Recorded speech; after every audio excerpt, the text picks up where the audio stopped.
દિવાળીની ઉજવણી વચ્ચે ઘણા રાજ્યોમાંથી ખરાબ સમાચાર આવ્યા છે। ઝારખંડના બોકારોમાં ફટાકડાની દુકાનમાં આગ લાગવાની ઘટના સામે આવી છે।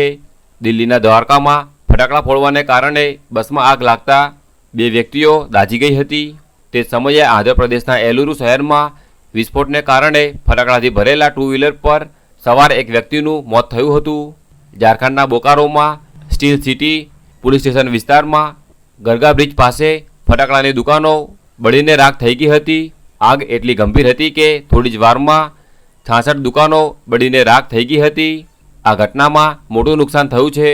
ત્યારબાદ દિલ્હીના દ્વારકામાં છાવલા વિસ્તારમાં એક વ્યક્તિ બસમાં ફટાકડા લઈ જઈ રહ્યો હતો ત્યારે તેમાં આગ લાગી અને તે એની આજુબાજુમાં બેઠેલા અન્ય મુસાફરો દાઝી ગયા હતા।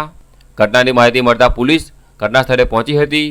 તે વ્યક્તિ થોડી માત્રામાં ફટાકડા લઈને જઈ રહ્યો હતો જેના કારણે બસમાં આગ લાગી હતી અને ત્યારબાદ આંધ્રપ્રદેશના એલુરુ શહેરમાં ગુરુવારે ફટાકડાથી ભરેલા 2 વ્હીલર પર સવાર એક વ્યક્તિનું વિસ્ફોટમાં મોત થયું હતું।